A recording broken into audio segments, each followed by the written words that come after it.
Hello hi welcome नमस्ते, मेरा नाम ऋतिक और आज हम फिर से बात करने वाले हैं एक और इंटरेस्टिंग कंसेप्ट के ऊपर। तो ये वीडियो सेमेस्टर 4 और 6 के उन बच्चों के लिए मोस्ट इंपोर्टेंट होने वाली है जिनके पास सब्जेक्ट है intermediate macro economics second policy issues. तो चलिए शुरू करते हैं आज की वीडियो को। आज हम बात करेंगे लेसन नंबर 3 के बारे में, यानी कि लेसन नंबर 2 तक की वीडियोज में ऑलरेडी यूट्यूब पर अपलोड कर चुका हूँ। जिसने तक वो वीडियोज ना देखी हो पहले जाके वो वाली वीडियोज देख लेना। अब से हम बात करेंगे लेसन नंबर 3 के बारे में। तो लेसन नंबर 3 जो है वो हमारे पास है किसके बारे में?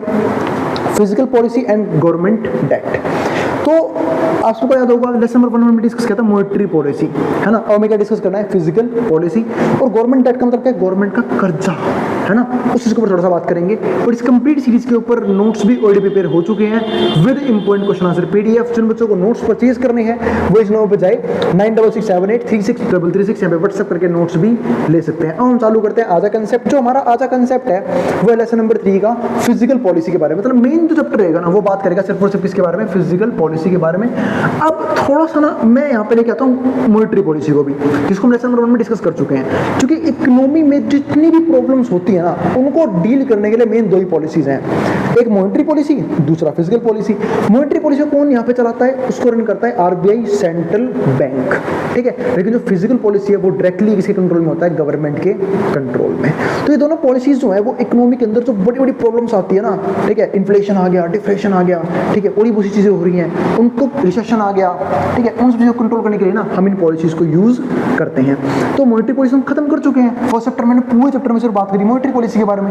फिर सेकंड चैप्टर में मैंने थोड़ा सा पढ़ा मॉनेटरी पॉलिसी के बारे में। अब जो ये टॉपिक आया फिजिकल पॉलिसी, यहाँ पे हम सिर्फ और सिर्फ डिस्कस करेंगे कि गवर्नमेंट जो है वो किस तरीके से इन्फ्लुएंस करती है इकोनॉमी को, और कैसे इकोनॉमी में जो है कभी खर्चा ज्यादा करती है, कभी खर्चा कम कर देती है, कभी रिसेशन आता है उसको कैसे कंट्रोल करती है, इन्फ्लेशन डिफ्लेशन को लेकर कैसे फिजिकल पॉलिसी को यूज करती है। क्योंकि वहां पे मॉनेटरी पॉलिसी यूज होती है, इन्फ्लेशन डिफ्लेशन में तो मेनली मॉनेटरी पॉलिसी यूज करते हैं, लेकिन कहीं ना कहीं फिजिकल पॉलिसी का भी रोल होता है। वो सब भी हम जो है क्या है डिस्कस करेंगे।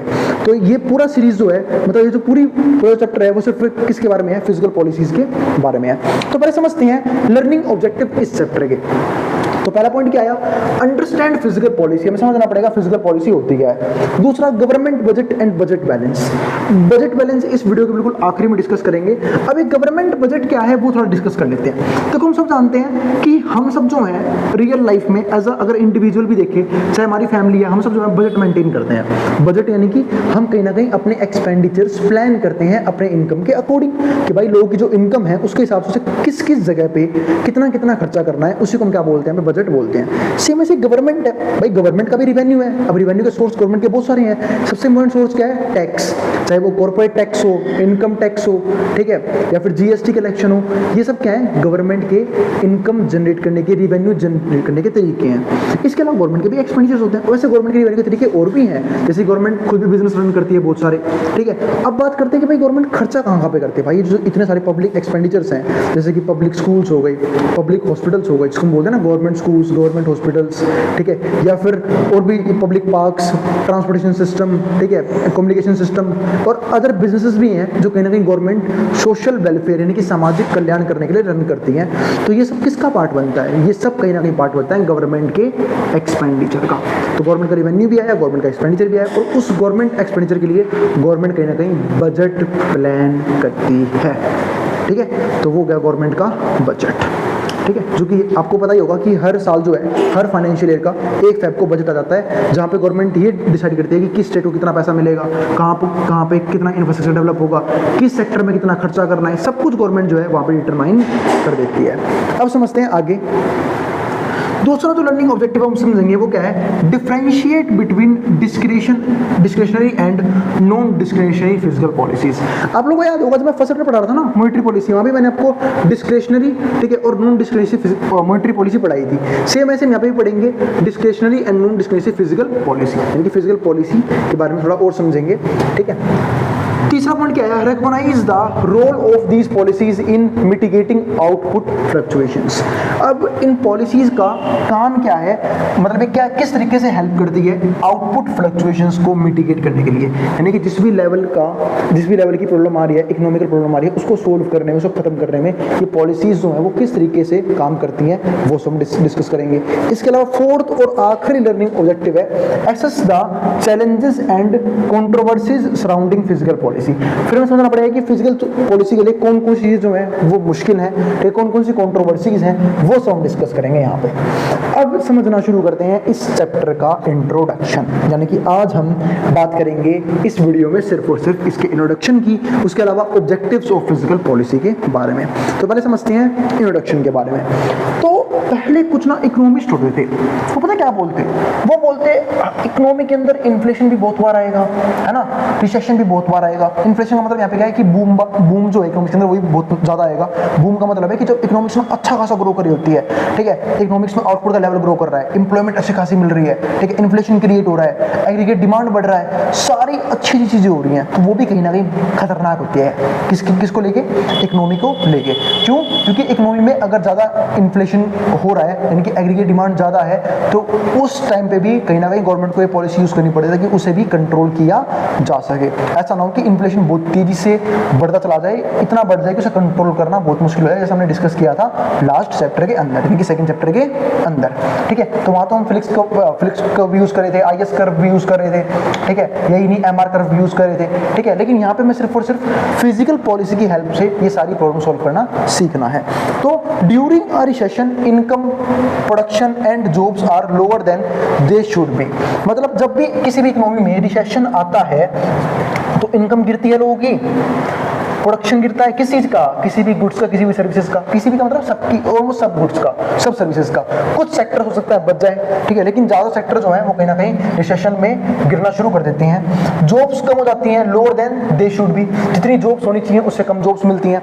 On the other hand these are times there are times when economy is doing too well. लेकिन कई बार ऐसा वक्त भी देखने को मिलता है जब इकोनॉमी बहुत अच्छे तरीके से काम कर रही होती है, ठीक है, ओवर हीटेड बोलते हैं इस इकोनॉमी को, ओवर हीटेड इकोनॉमी। जैसे कि इंडिया में क्या हुआ था पता है आपको? कोविड-19 के बाद, है ना, इंडिया जो है जितनी तेजी से रिकवर हुआ ना भाई, पूरा वर्ल्ड जो है वो चक्कर है, क्या रिकवरी थी इंडिया की, है ना, कि बस बिल्कुल तेजी से, सोचो डिफ्लेशन से इन्फ्लेशन में पहुंच गए हम डायरेक्ट। और यही नहीं, कहीं ना कहीं पूरी वर्ल्ड की इकोनॉमी जो है इन्फ्लेशन की तरफ बढ़ने लग गई, फिर कंट्रोल किया गया उसे पॉलिसीज यूज कर करके, ठीक है। तो an overheated economy, this happens when prices rise sharply, जो प्राइस लगातार बढ़ते चले जाते हैं, कॉजिंग हाई इन्फ्लेशन, और इन्फ्लेशन भी जो है लगातार बढ़ता चला जाता है। और इन्फ्लेशन बढ़ने के अपने बहुत से रीजन जो है डिस्कस किए थे सेकंड चैप्टर के अंदर भी, जहां पे एम्प्लॉयमेंट का बढ़ना भी था, आउटपुट का लेवल बढ़ना भी था, ठीक है, तो वो सब चीजें थी। तो अब यहाँ पे पॉइंट आया, तो जो क्लासिकल इकोनॉमिस्ट थे ना, अब उनका क्या सलाह थी, वो बिलीव करते थे, believe that economy repair itself, कि इकोनॉमी जो है ना वो खुद रिपेयर हो जाएगी। इकोनॉमी में किसी भी गवर्नमेंट इंटरवेंशन की जरूरत नहीं है, किसी पॉलिसी की जरूरत नहीं है, इकोनॉमी खुद ब खुद अपने आप को रिपेयर कर लेगी, ठीक है। जैसे हमारी बॉडी रिपेयर नहीं कर रही थी, है ना, जब हम खाना पीना खाते हैं, सेम उनका ही मानना था। अरे यहाँ गवर्नमेंट इतनी पॉलिसी रिपेयर नहीं कर पा रही, वहां उनकी चाहत थी कि इकोनॉमी जो है खुद जो है इन्फ्लेशन कंट्रोल कर लेगी, डिफ्लेशन कंट्रोल करेगी। ऐसा कुछ नहीं होता, कहीं ना कहीं कुछ पॉलिसीज, कुछ टूल्स वगैरह यूज करने पड़ते हैं। तो वो चीज यहाँ पे है। तो classical economist believe that the economy repair itself, they thought that if there was a recession, अगर रिसेशन है, इट वुड रिजॉल्व इटसेल्फ, वो खुद ठीक हो जाएगा। And if inflation was too high, अगर इन्फ्लेशन बहुत ज्यादा है, it would automatically come under control, तो वो भी क्या है, कंट्रोल के अंदर आ जाएगा, ठीक है। लेकिन अगला जो पॉइंट हमारे पास क्या है, coins come up with a different idea. लेकिन जो काइंस है वो यहाँ पे किसके साथ आया? डिफरेंट आइडिया के साथ आया, ठीक है। ये काइंस जो है साथ आए, जो काइंस है वो एक बहुत पॉपुलर इकोनॉमिस्ट थे, ठीक है। वो उन्होंने क्या किया वो समझते हैं। तो काइंस अप, एक मिनट क्या हुआ, हाँ तो आगे समझते हैं। हाँ तो coins come up with a different idea, वो एक अलग आइडिया साथ आई। अब अलग आइडिया क्या था? When economy is in trouble, अगर इकोनॉमी किसी तरह की दिक्कतों में है, trouble such as during a recession, for example recession के अंदर है, ठीक है, और व्हेन प्राइसेस राइज और too much the government should step in, तो गवर्नमेंट को कहीं ना कहीं यहाँ पे स्टेप्स लेने होते हैं and do something about it. मतलब काइंस ने बोला कि भाई ऐसे प्रॉब्लम ठीक नहीं होंगी, अगर इन्फ्लेशन ज्यादा है, इकोनॉमी के अंदर बूम ज्यादा है, रिसेशन ज्यादा है, तो इन चीजों को कंट्रोल करने के लिए गवर्नमेंट्स को कुछ इमीडिएटली इफेक्ट के साथ कुछ स्टेप्स लेने पड़ेंगे। जब तो गवर्नमेंट स्टेप्स नहीं लेगी, उन्हें कंट्रोल करने के लिए टूल्स वगैरह यूज नहीं करेगी, पॉलिसीज यूज नहीं करेगी, तो उन्हें कंट्रोल करना बहुत मुश्किल हो जाएगा। हो सकता है कंडीशन इतनी आउट ऑफ कंट्रोल हो जाए कि बाद में संभालना बहुत ही मुश्किल हो जाए। जैसे कि बहुत सी इकोनॉमीज के अंदर देखा गया है पास्ट में कि इकोनॉमीज इतनी खराब हो चुकी है कि वो आज तक खराब ही है। ठीक है। तो price rise too much, the government should step in and do something about it. तो गवर्नमेंट को यहाँ पे कुछ ना कुछ करना चाहिए। He proposed the use of two important instruments. तो उसने क्या किया कि भाई दो इंस्ट्रूमेंट बताए, एक तो फिजिकल पॉलिसी, दूसरा मॉनेटरी पॉलिसी, कि बस वही दो पॉलिसी यूज करो।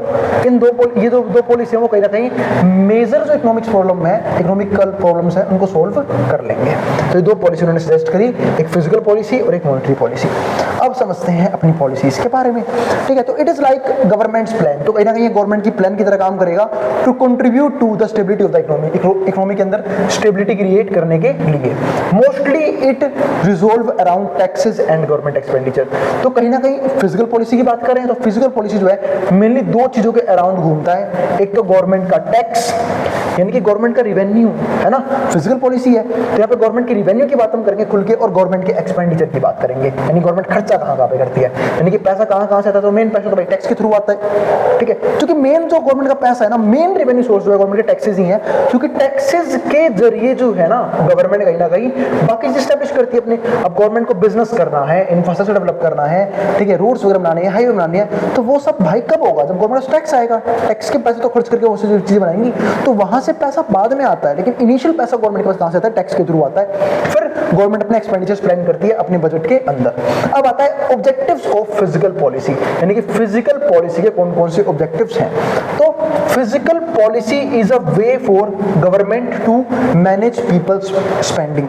तो फिजिकल पॉलिसी गवर्नमेंट का वो तरीका है जिसके जरिए गवर्नमेंट जो है लोगों की स्पेंडिंग को मैनेज करती है, एंड ओवरऑल डिमांड, और कहीं ना कहीं ओवरऑल डिमांड को ही मैनेज करती है फॉर गुड्स एंड सर्विसेज, यानी कि लोग जो हैं वो किस तरह की गुड्स की डिमांड कर रहे हैं, किस तरह की सर्विस की डिमांड कर रहे हैं। ठीक है, और यही नहीं कहीं ना कहीं अपने खर्चों को भी कंट्रोल करती है। ठीक है, तो फिजिकल पॉलिसी के अंदर ना गवर्नमेंट कहीं ना कहीं हर चीज को मैनेज करती है कि उसको स्पेंडिंग कितनी करनी है, रेवेन्यू कितना जनरेट करना है, टैक्स रेट कैसा होना चाहिए, सब कुछ गवर्नमेंट डिटरमाइन करती है सिर्फ अपने दो चीजों के अंदर, एक टैक्सेस के अंदर और एक अपने एक्सपेंडिचर्स के अंदर। This happens by changing how much the government spends। और ये कैसे करती है, गवर्नमेंट ये डिसाइड करती है कि उसे कितना चेंज करना है अपनी स्पेंडिंग को, यानी गवर्नमेंट की जो स्पेंडिंग है वो गवर्नमेंट को कम रखनी है, ज्यादा रखनी है। ठीक है, वो दूसरा how much it collects the tax in taxes. अब भाई एक्सपेंडिचर तो बाद में डिसाइड होगा ना, हम पहले क्या डिसाइड करते हैं, अपनी इनकम, और गवर्नमेंट की इनकम क्या है, टैक्सेस के थ्रू आती है। तो भाई टैक्स पे डिपेंड करता है गवर्नमेंट कितना स्पेंडिंग करने वाली है। ठीक है, कि भाई टैक्स रेट कैसा रखना है, रेवेन्यू कहां से जनरेट होगा, रेवेन्यू ज्यादा जनरेट हुआ है तो खर्चा भी उसके हिसाब से करती है गवर्नमेंट। तो हर चीज डिसाइड होती है। कई बार होता है गवर्नमेंट को जो है इंफ्रास्ट्रक्चर जो है ज्यादा डेवलप करना पड़ता है, इनिशियल लेवल पे खर्चा ज्यादा करना पड़ता है। इसके लिए कई बार जो है ना गवर्नमेंट दिखाते हैं कि हमारा जो बजट है वो क्या है, डेफिसिट में चला गया है, यानी कि हमारे पास रेवेन्यू का कलेक्शन कम हुआ बट हमारा एक्सपेंडिचर जो है वो काफी ज्यादा रहा। इसके लिए गवर्नमेंट जो है कई बार जो टैक्सेस भी टैक्स बोल रहा हूँ, पैसा उधार भी लेती है, चाहे वो आरबीआई हो, कोई फाइनेंशियल इंस्टीट्यूशन हो, या फिर वर्ल्ड बैंक हो, यानी कि आईएमएफ, इंटरनेशनल मॉनेटरी फंड। तो इस तरीके से जो है गवर्नमेंट जो है कहीं ना कहीं पैसा उधार भी लेती है। And how much it spend on social service. और यही नहीं, गवर्नमेंट यहाँ पे ये भी शो करती है कि ये भी शो करती है कि गवर्नमेंट जो है सोशल सर्विसेज यानी कि लोगों के कल्याण के लिए कितना पैसा यहाँ पे खर्च कर रही है। ठीक है, अगला जो पॉइंट आता है हमारे पास यहाँ पे, गोल क्या है गवर्नमेंट का, मतलब मोटिव क्या है गवर्नमेंट इतना पैसा खर्च करने का। It is to keep the economy stable. ये कहीं ना कहीं गवर्नमेंट जो है इकोनॉमी को स्टेबल रखने की कोशिश कर रही है, and ensure that it produces as much as possible without falling too far और टू लो। ठीक है, अच्छा सॉरी यहाँ पे लो आएगा ना, लो है ये। ठीक है, तो it is to keep the economy stable, कि पहला गवर्नमेंट का काम क्या है, इकोनॉमी को स्टेबल रखना है, ना तो इन्फ्लेशन होने देना है ना ही डिफ्लेशन होने देना है, and ensure that it produces as much as possible.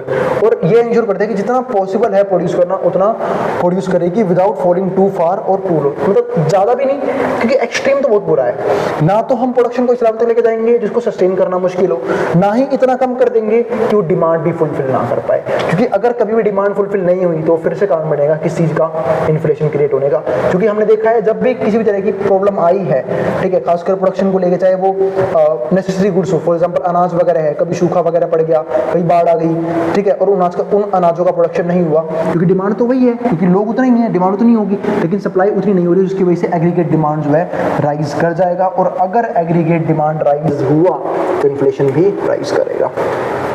इसके बाद गवर्नमेंट के टूल्स कौन कौन से हैं, अब टूल्स भी डिस्कस कर लेते हैं उसको ठीक करने के लिए। तो tools such as taxes, tax पे कंट्रोल करना, टैक्स ज़्यादा रखना है, टैक्स कम रखना है, टैक्स स्लैब के हिसाब से रखना है, social benefits and its own spending. जो सोशल बेनिफिट्स है वो भी डिस्कस करने हैं, एंड अपने बेनिफिट अपने इट्स ओन स्पेंडिंग, सॉरी अपनी स्पेंडिंग भी यहाँ पे क्या करनी है, देखने की कहाँ पे कितना खर्चा कर रही है, and its own spending on things like roads and schools, और ये भी देखना है कि रोड्स के ऊपर कितना खर्च हो रहा है, जो कि एक बेसिक नीड है, स्कूल्स के ऊपर, क्योंकि बिना स्कूल्स के एजुकेशन सिस्टम ठीक नहीं किया जा सकता, वो चीज़ें।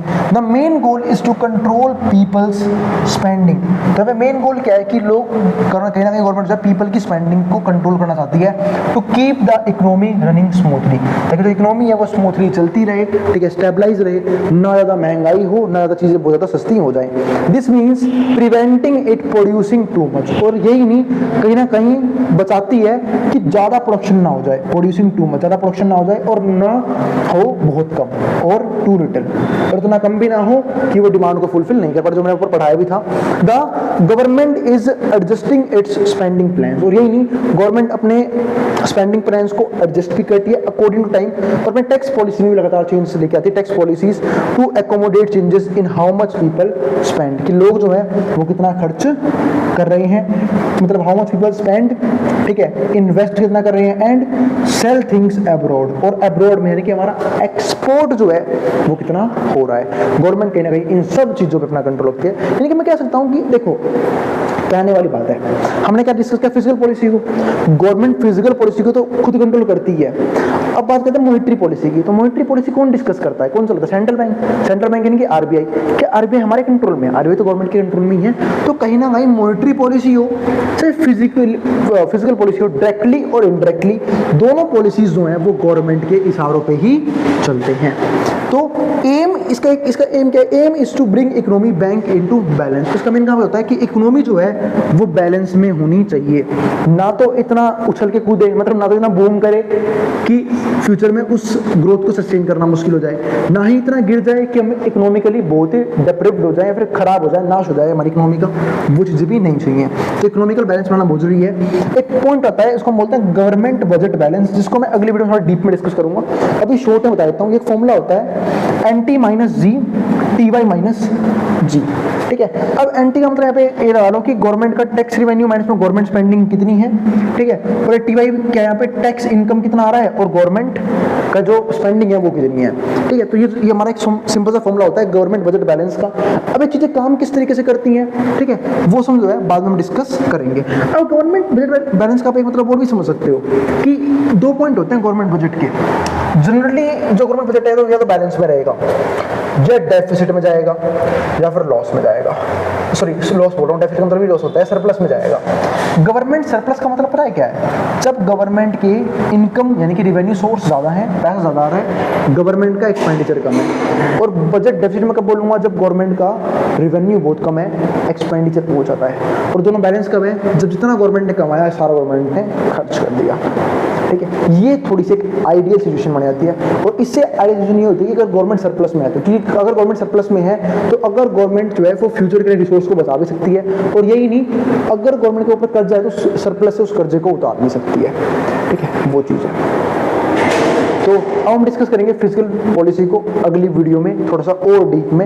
ये तो सिर्फ एक इंट्रोडक्शन था कि चैप्टर में पढ़ना क्या है, बेसिक कंसेप्ट जो मैंने चैप्टर के आप लोगों को समझा दिए हैं, ठीक है। मैं हमेशा बोलता हूँ ये बात कि भाई चैप्टर की फर्स्ट वीडियो जो है कभी भी स्किप मत किया करो, बाकी वीडियो चाहे स्किप कर भी दो, अगर आपके पास बहुत जल्दी है, टाइम कम है, आपका एग्जाम आने वाला है तुरंत, तो बाकी वीडियो स्किप कर सकते हो, लेकिन फर्स्ट चैप्टर स्किप करना बहुत बड़ी बेवकूफ़ी होती है। क्यों? क्योंकि उसका एक मेन रीजन ये है कि उस चैप्टर में मतलब उस वीडियो में हम कहीं ना कहीं पूरे चैप्टर को डिस्कस कर चुके होते हैं। फिर बारी ये होती है कि हम हर चैप्टर के साथ, हर टॉपिक के साथ उस टॉपिक को मतलब हर वीडियो के साथ उस टॉपिक को डीप में सीखते हैं, लेकिन मेनली जो बेसिक कंसेप्ट है ना वो फर्स्ट चैप्टर में कवर हो चुका होता है, ठीक है। इसलिए मैं जो है ना साइड लर्निंग ऑब्जेक्टिव भी आपको लिख के समझाता हूँ अच्छे तरीके से। अब वो मिलेंगे अगली वीडियो में जहाँ हम बात करेंगे इसके नेक्स्ट कंसेप्ट के बारे में। और अगर वीडियो पसंद आई हो तो वीडियो को लाइक किए बिना मत जाना, और चैनल को सब्सक्राइब भी कर देना ऐसी वीडियोज़ के लिए, और उन बच्चों में शेयर भी कर देना जब बच्चों का एग्जाम होने वाला हो सेम सब्जेक्ट का। अब इसको जो उतार सकता है मैं बोर्ड के सामने से, और नोट्स के लिए आप इस नंबर पर व्हाट्सएप करके नोट्स भी ले सकते हैं। अब इसको जो उतारना उतार लें।